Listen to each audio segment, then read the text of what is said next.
Ladies and gentlemen, we have Dragon Ball news, actually some good news as well, just a lot of stuff we got to talk about in this video, things that happened over the past few days now, and I wanted to catch you guys up to speed on everything. So this potential good news could be a potential new project coming. We don't know what exactly is being worked on for the future of Dragon Ball, and there's been a lot of weird things and uncertainty with the future of the series. Ever since Daima ended, we've kind of just been in a slump. Like, things have just been nothing, right? There's been no news. Obviously, there's no manga. We have no anime. We have no, movie or anything that we know of at the moment.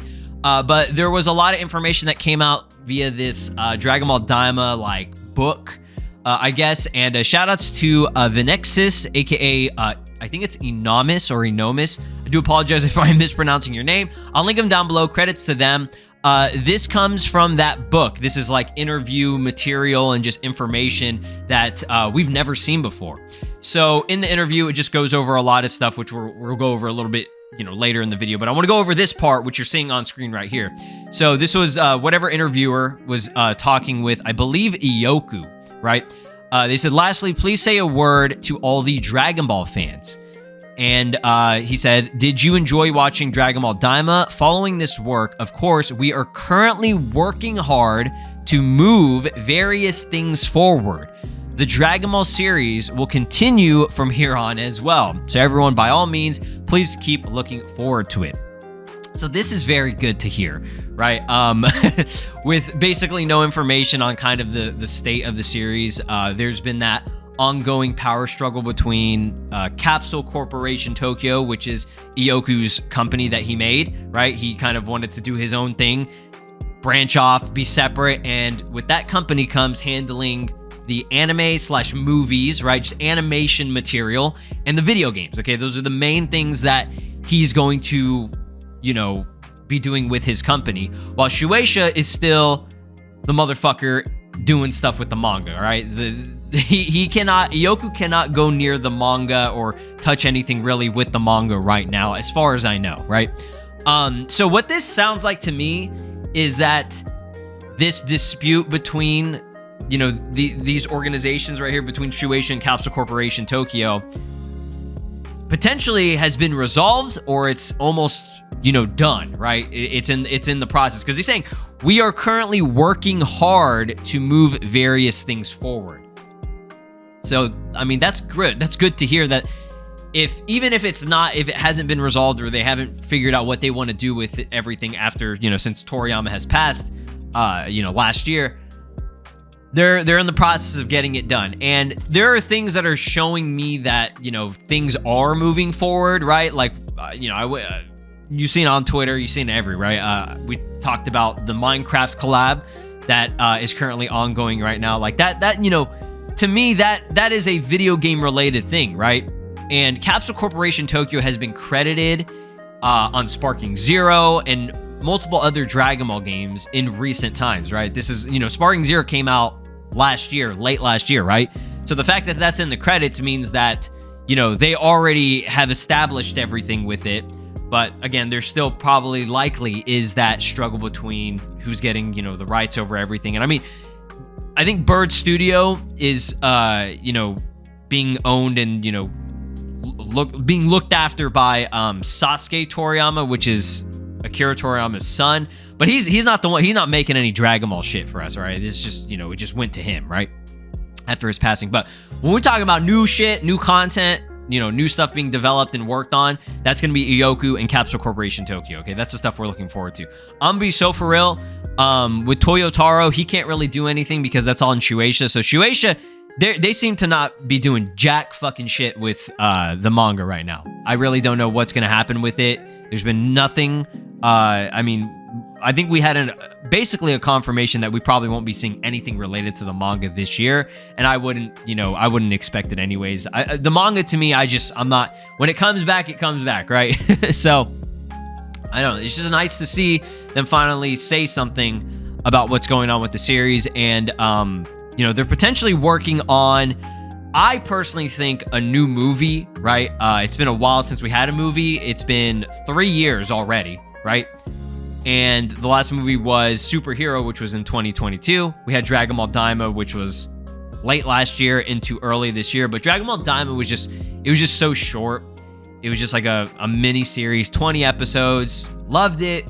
We enjoyed it, right? But we're hungry for more, right? And obviously everybody's starving to see the Mora arc get animated, right? If they could just fucking move forward with that and get that, out there, that would be great. Now, I personally do not want them to make that a movie. If they want to make movies and stuff, that they should just keep doing their more like the original stories, like stuff that, a new thing, right? If they want to do this right, this is just my opinion, you can disagree with me. If they want to do Moro and Granola Saga's justice, okay, whatever is in the manga, just make it an anime. And I feel like anime going forward, a lot more series and companies and animation studios and everything, they're gonna want to do a movie because that's what's been shown to be the most successful, right? I don't know if you saw, but Demon Slayer has been, I think, top grossing over $600 million, right? $600 million right now. That is competing and, exceeding what Superman and Fantastic Four did this year. An anime film, right? I think it deserves it. I think animation deserves it way more because of how much hard work goes into it, okay? Not saying, not trying to, say anything about or, degrade what, Superman and these superhero movies are doing. Those are great. I enjoyed them, right? I've seen them. But, animation right now, they're killing it, especially with anime. And Demon Slayer is absolutely killing it. There's no series that is getting near or touching Demon Slayer, right? We got that Reze arc film for Chainsaw Man coming out at the end of next month. I'm excited as fuck about that, right? So that's another one. We had Jujutsu Kaisen, which did a movie. I think Jujutsu Kaisen is also doing its season 2 and 3 kind of combo thing as like a theatrical release. So like, I feel like a lot of these companies are going to start pushing for a movie instead of like an actual full anime arc. And I love that, we get these movies and they look amazing, but the wait for the movies are way longer, man. Like Demon Slayer was coming out like every 1 to 2 years. Now, for these next 2 movies for the trilogy, we're going to be waiting, I think until like 2027 or like 2029 or some shit like that. Like, I think it's 2029 or something for like the next film or, it's a long wait, right? It's a long wait. And understandable, it's a film, but I mean, they could have chopped that up. Like, I personally think that the Demon Slayer movie, and I'm just going on topic here, but I'm just saying, I personally think that could be, cut up into episodes, right? But I digress. I'm just saying, like, a new movie's coming, likely. I personally think a new anime or some type of animated material should be, in the works, right? And I'm not saying that it's being animated right now or it's even close to being done. Like maybe they just started in the planning process and just the thought process of what they want to do with it, right? And there could be stuff that has been worked on or thought about, years ago, right? But obviously nothing is being done. Toei Animation is still going hard on One Piece, and with what I've seen clips on Twitter and stuff, some of the animation I've seen with the One Piece episodes, Dragon Ball ain't getting shit for a while, right? And it's unfortunate, but I'm just saying it is good to see that there is something, good moving forward for it, right? So we'll definitely see something in the future. I think next year is the 40th anniversary for Dragon Ball's anime, right? From, I think it was in 1986, if I recall correctly. So that's something, maybe there's something there. Again, I think a movie is more realistic than anything. And I really hope it's not a CGI movie again. Not that I didn't like it. I thought it looked great. They did a very good job with Superhero. Excellent movie. But I need my traditional 2D animation to really, really give me a good impact, right? But yeah, let's move on here.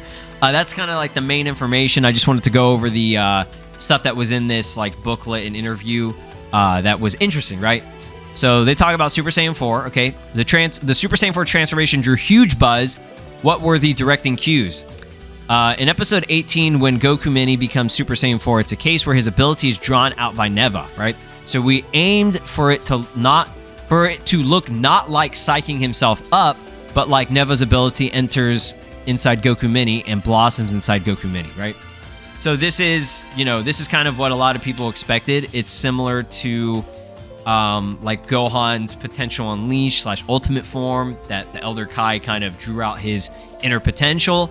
But this is a little bit different because this was more of like a Neva's push and a mutation for Goku to get, to finally unlock the form. Like, that's why he said at the end of the series, he's like, I trained really hard after we fought Majin Buu because he was really strong. And he goes, I didn't think that I could actually do it, or pull it off, right? And that's because, he couldn't. Like, he knew there was something, a higher power, likely a more powerful new form, after Super Saiyan 3, but he was just like, he kind of hit a wall. He was just like, I don't know if I can get to that point, right? And Neva was like, oh, let me help you out, right? Let me hook you up, right? So that his magic and the mutation of it gave Goku that boost he needed, and he just needed to taste that once, right? We know Goku. He's so fucking sick, bro. I mean, all the Dragon Ball characters, the Saiyans especially, right? The Saiyans, they just got to see something one time, and then boom. Do a little bit of training, and boom, they got it, Goku saw Master Roshi do the Kamehameha one fucking time and pulled that shit off. Took him like hundreds of years to do that shit. Goku was like, bitch, like, I got this out of nowhere. So it's like, he just needed to taste it one time, and he was just like, one more bonus, right? And that's why we got that sick stuff. So that's what they were talking about. Him psyching himself up was basically the that when he was an adult, after he, they wished for him to be an adult again and everything. He went through all his forms, and he was like, but wait, I got one more. And he goes, oh, fuck you, bitch, I got that shit. Oh, it was so good. It was peak. But yeah, they talked about, it having like red elements and stuff, which we know, different design and everything, right? So I think that's cool, man. I think that's cool that we get a little bit of extra insight onto Super Saiyan 4. This is something that Goku can do. This isn't a one-time thing, right? Goku can do this literally anytime in the future, right? And again, I'm not getting into if this is connected with Super or anything. For now, I would just take it as Daima is just kind of its own thing until they connect it, right? Until we see Goku use Super Saiyan 4 in the future, that's what we're going to go for, right? So yeah, that is cool, right? You saw it in the anime. He at will went from Super Saiyan 3 to Super Saiyan 4. He ripped his shirt off. He grew a fucking tail. He got the furry body, and he did it, right? With no one else's help. He just did it on his own. So excellent. It's peak. The transformations in the Super Saiyan 3 and Super Saiyan 4 became a hot topic on social media and the like, but through what process did you decide to include them? So this is some cool extra info that I wanted to talk about. Since the setting is after the battle with Majin Buu, it was a natural progression for Goku to transform into Super Saiyan 3, and if Goku transforms, it wouldn't be strange for Vegeta to follow suit. So the decision to include the transformation into SSJ3 was made smoothly, but as for SSJ4, we wrestled with it. Within the flow of the story, it wouldn't be accepted without some sort of growth or trigger. Yeah. And if we were going, like, it's not just like he pulled it out of his ass, right? That would, like, Rage Trunks, like, that is some assbull. He just got pissed off and did some extra power boost, which, when you like really think about it, Rage Trunks is just Super Saiyan 2 that is just, like, rage boosted, right? So I don't really see that as, like, that big of a deal, Gohan's definitely, yeah, Beast. As much as I love that form, right? And he did train for a higher power. He did say, there was foreshadowing with it, right? In a sense, but I don't know, like, it just, because we didn't see the training, right? His like, full training arc, which, I mean, maybe you could take him doing the training for the Tournament of Power as part of that, but he did also say, like, when he learned the special beam cannon or whatever, he's like, Piccolo was like, when did you learn that? And he's like, well, I've been training, right? I still been training. So, there is something there, but it's the fact that, like, we didn't get to see that is kind of unfortunate. But the Beast form, I guess that was always in him, right? We've always known that Gohan had some crazy power, but it's just funny because it's like he got his potential unlocked, and then this is basically like another thing after that. But I digress. I'm not going to get into debates about it. I'm just saying, like, you got to have something, right? And the trigger was Neva, right? That was a trigger. So if we're going to have him transform, we also wanted elements that would surprise everyone. We thought it wouldn't be good to force a transformation out of mere plot convenience. However, since it was a story we began creating with Dragon Ball GT in mind, in the end, we decided to build the narrative flow and have him transform. The design follows the original Super Saiyan 4, but in the setting, Toriyama Sensei drew it this time. There was actually a depiction of him taking off his upper garment and discarding it, which left a strong impression, okay? And that's that artwork. There's some artwork in there that is straight from Toriyama. It is Toriyama, where Goku's in Toriyama's style, right? And he's just base form, and he's got his shirt off, and it shows him, throwing his clothes, and it has the different shades of orange on the gi, which in between his pants and the gi, which is cool. So I thought that was awesome. The fact that was Toriyama's idea to do the throw it off, rip the shirt off, like, come on, bro, aura, right? So the fact that he doesn't have his gi rip apart with a rending sound, but instead takes it off properly, led us to think that it emphasizes reason over the wildness of the grade ape, and we made sure to express that firmly in the direction. Peak, absolutely peak. So last couple of things I wanted to talk about. There is apparently this new Dragon Ball store in Tokyo that's being opened on November 14th, the First Avenue Tokyo Station. There was a lot of conversation about this potentially being AI. I think I can confirm at this point in time from artists who've looked at this and things, patterns of AI, this is not AI. And one of the key factors of it likely not being AI is if you've seen AI, they usually fuck up the kanji on Goku's, the symbol on his gi, and also the fingers, right? You always got to look at the fingers, especially right here. But I think it's just they got a new artist, and honestly, it doesn't look horrible, but it doesn't look good, right? This isn't like anything Fenyo would draw, who normally does a lot of the promo arts and stuff, right? And I can't really say this is the bad promotional artist that we always talk about, who I guess we just don't know. But yeah, this isn't looking great, but the art's not the main thing that I wanted to talk about. It's mainly the, Dragon Ball store, okay? An official store that is just Dragon Ball, right? So we have stuff moving forward with the series, okay? And same thing goes for this out of nowhere official Minecraft and Dragon Ball Z collab, right? This is DLC that's going to be coming for the Bedrock Edition. They already have the Super Saiyan accessory thing for characters that you can use right now. But as you can see, we have Goku, Krillin, Vegeta, Gohan, and Piccolo as part of this. Why the fuck did they, leave out my boy Trunks? But I love how Goku's charging up that Kamehameha, and the actual blast is a cube. That's awesome, dude. So we will be playing this, right? Shout outs to Dragon Block C. Apparently the person who, I think his name's Gene or something. I could be wrong. I played Dragon Block C like a couple of times. I wasn't super heavy into it. I'm not super heavy into Minecraft, but I do like Minecraft. I think it's cool. So I'm excited to be trying this out whenever it does drop. I don't know exactly when it's going to drop. I heard that it's going to be coming out, I guess, later this year. I think it'll be sooner than that. Maybe within the next month or two. But yeah, this is another thing that is showing that the series is kind of moving forward with stuff, right? We haven't had a Fortnite collab in a while. So the fact that Dragon Ball Z is getting an official collab with Minecraft is huge. I don't think you guys understand how major this is. I believe from what I saw, this is the first anime/manga series to do an official collaboration with Minecraft, right? Like I'm talking like a Shonen Jump series, right? I think there was wasn't there like a Mario and like a Sonic collab in the past? I think so. So like just seeing them collab with Dragon Ball over anything is huge, right? This is the first series that they are choosing to do, right? A collaboration with. So I'm really hyped about that. My younger cousins are gonna like this as well because they're not super into Dragon Ball. They know what it is because of me, so they're gonna be like, oh, but they love Minecraft, right? So they're gonna be like, oh shit, like that's awesome. But yeah, a lot of cool stuff going on right now for Dragon Ball, at least for the video games, obviously. This is just nice news to have.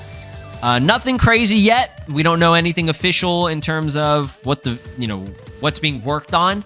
But y'all can comment down below your speculation, what you would like to see. Would you like to see the Moro arc, as a movie? or because I saw some discussion, people were like, oh, they should just do those as movies. I personally don't want that. I want them to just do a weekly anime. Okay, weekly anime, they showed that they can do it with Dragon Ball Daima and make it look amazing, right? So a weekly anime for the Moro Saga would be way more hype and better overall, like, you know, long lasting. Because a movie is just, you know, you watch it, it's a one-time thing, and after that, I mean, we know it would look amazing, it would be great.